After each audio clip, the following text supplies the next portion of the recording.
the fact that he's often approached by people who are protesting. They ask him, hey, why aren't you talking to us? Why aren't you interacting with us? Why are you just standing there with that blank look on your face? And according to this police officer, who was a brother, he said he would like to talk to you, but every time I speak up or attempt to speak to a protester, a white person shows up and says we're not going to talk to them, and deters them from talking to any of the black protesters. And that's exactly the type of behavior agent provocateur engages in, because what he does, his job is to continue to eliminate the discourse and continue to draw a wedge between the people and the people who are in power, whether it be the police, politicians, or what have you. And this is why I'm talking about this today, because in order to get any change, to bring about any change, you must have conversation. If you anticipate being able to fight against a system or attempting to change a system, and you don't think you need to talk to the people who are at the top, bottom, and the middle of the system, you're crazy. You know, what good is it to say, oh, well, there's some good cops out there, but you're unwilling to speak to them? And if it's a police officer standing there and attempting to have a conversation with you, why wouldn't you engage in a conversation? Because if he is a quote unquote good cop, you need to solicit as much help on your side, and seeing how you're on the short end of things as you possibly can. But if you have people stepping up and in between you, telling you not to talk to this person, for one, seeing how this is your fight, and I don't care how many allies you get, an ally shouldn't be deterring you from speaking to anyone, point blank, period.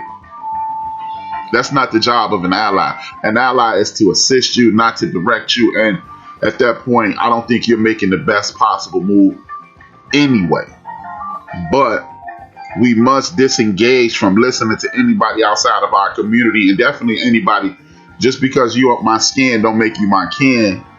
If you are going against what the ultimate goal is, and these people are in the street looking for social justice and equality, they're looking for justice and equality because they don't feel that the system is working in their favor. So, in order to get where you want to go, you must have discourse. Period. There's no other way to look at it. And if these people are preventing you, one, you're a fool. You are a complete idiot, because, again, this is supposed to be somebody who's assisting you, not directing you from speaking to someone. Because guess what? The moment you and somebody who's diametrically opposed to what you think start talking, you could potentially make waves and end this situation, and then you will have a situation to whereas this thing ends peacefully, and that's just not the way some of the people who are in charge want it to go. So I need you to be if you are a protester or you're somebody from my community, be aware of who's around you and the surroundings, because there is no way humanly possible this thing can be fixed, resolved, come to an end, or rectified without communications. And that's just the name of that tune. If you're not willing to talk to somebody, that means you really want to fight. And let's just be honest. When you're from our community and you want to engage in a fight against people with nuclear weapons, tanks, bazookas, and all sorts of other trained army people, you're not going to win that fight. And you know, there's a lot of people out there, well, you need to be able to die for this. Yeah, if everybody dies, then what was the point? I'd rather die on my feet than live on my knees. But you know what? You don't know what you can accomplish. Let's have a conversation before we start dying and eliminating people. And if you are attempting to work with these people, and I'm the last person that believes that conversation is going to change the entire world, but you must exhaust all options before you engage in a war that you cannot win. Let's look at it this way. The people who control your water, the people who control your food supply, and the people who control the people with guns aimed at you. And you're going to go to war with them without even talking. What you want to do before you get into an all-out war is engage in conversation and move forward. But if you have agent provocateurs preventing you from accomplishing what your initial goal is, or what your initial goal should be, how could you possibly be attempting to change anything? That means it's anarchy, and then that means, hey, well, let's just go to guns, let's not stand and protest anything, let's just kill everybody and then it's over, right? But that's not your goal, allegedly. So if that's not your goal, that's not where you want to go with this, then let's not start off with not talking to people, because that's not going to get you anywhere. You behind enemy lines, you are a prisoner of war. Let's just be honest, man. Let's just be raw dog, buck naked, honest with each other. That's not where you want to go with this, and that's not where you should want to go with this, because it's just not feasible at this point. But when you have people from other communities attempting to control what you're doing, then at that point you realize you could potentially be making headway, but you're allowing another person who has nothing to do with this, who has privileges that you don't exercise, to determine what your future will or will not be, and that's just stupid. So, going forward, my brothers and sisters out here in the street, these young people in the street, older people in the street, make sure the people who you are engaging with are on your side. Make sure that they have the same agenda that you have, and make sure that these people are people to be trusted, because every revolution, revolt, or what have you has had, for lack of a better term, a Benedict Army. Slave revolts were constantly, Demavesi's, one of the more popular slave revolts, fought by slaves who didn't realize that they were on a plantation. So if you think those kinds of things will change just because it's 2020 and we have technology, you are outside of your damn mind. You are clearly outside of your damn mind. If you don't believe me, all you have to do is go to Netflix and watch Who Shot Malcolm X, and you'll see it was a brother who was working with the feds, working with the police, NYPD and the feds, and was standing there right next to Brother Malcolm as they had terminated his life. The Black Panther Party for self-defense the same way, and so forth and so on. It's always a Benedictino in the midst. So if you want to pretend that these people are out here to help you just because they're singing the same songs you're singing, you're outside your damn mind. Let's be more intelligent. Let's move more strategically, and let's put ourselves in the best possible situation to be successful.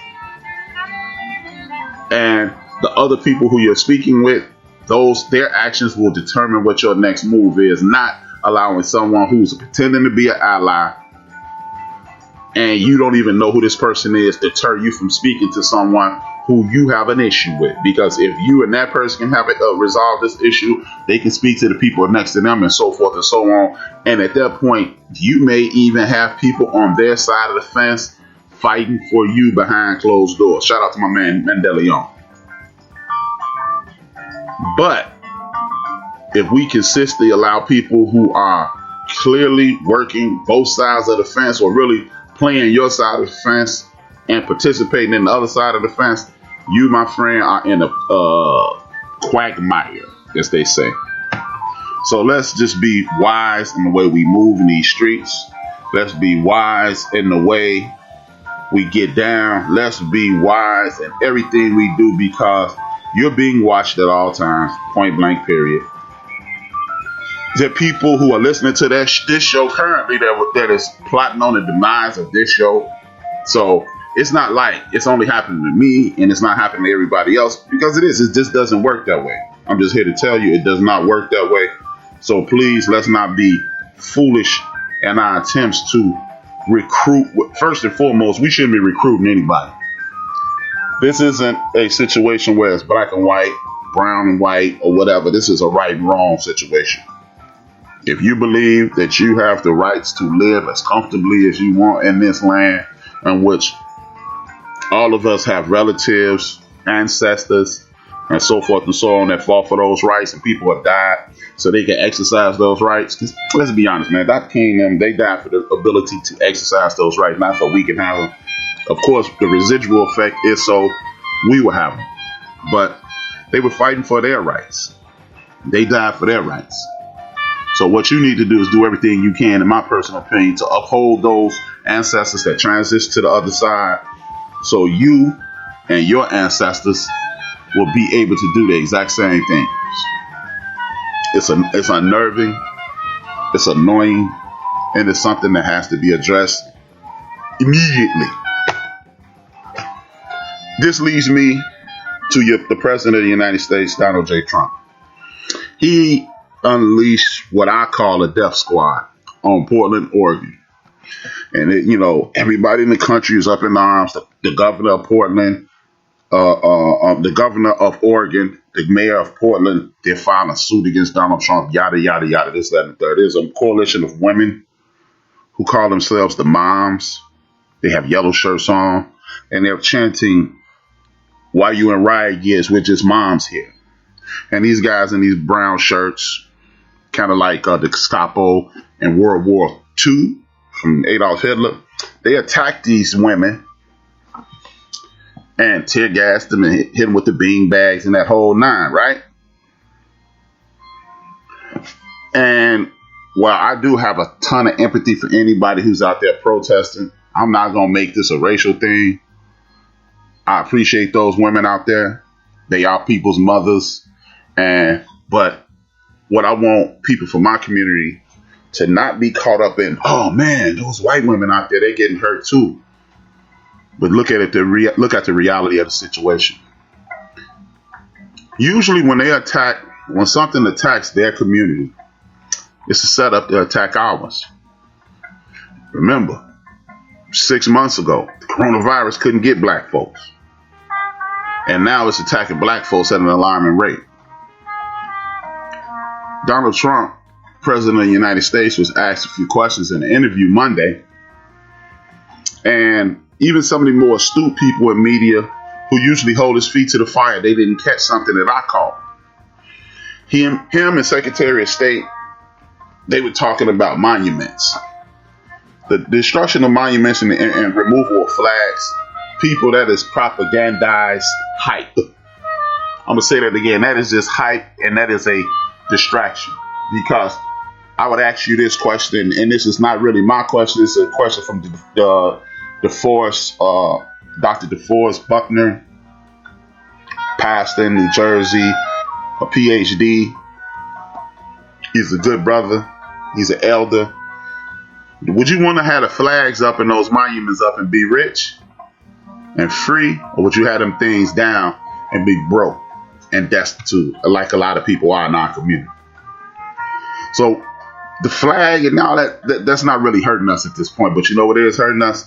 The fact that they reinstituted the death penalty and we are incarcerated at an alarming rate. How tens of thousands of men their cases have been overturned here in America. So what about those brothers who are getting the death penalty and they reinstituted the death penalty? Like I told y'all, yeah, they killed a dude who was a white nationalist because he was trying to start a race riot. But how many other brothers are behind those walls facing the death penalty for crimes that they didn't do? So we must keep our antennas on high and pay attention to what's going on. Because Donald Trump stopped, first and foremost, the Secretary of State told a bold-faced lie. He said that the removal of Confederate statues is the media and Black Lives Matter and black people's way of trying to distort history. Those people are very important to our history. I'm paraphrasing, obviously. Blah, blah, blah. The last time I checked, when you revolt against something and that entity wins, you're perceived as a traitor.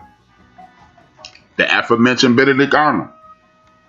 The aforementioned, the Civil War itself.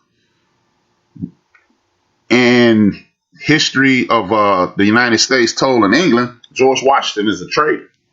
I bet you in England there are no statues for George Washington in England. But we have statues of Brigadier Generals, Jefferson Davis, and all these other guys from the Confederate. And we even fly their flags. It's like if all the black folks in America start flying the red, black, and green flag, and then right next to it, we start flying the Union Jack. People be up in arms about that. People would definitely be up in arms about us flying the Union Jack. Oh, well, what you trying to say? You signing up with England? Oh, well, no, it's just a rich history. And, the sun never sets on the British Empire. Remember, that's what we're trying to do as part of our heritage over here.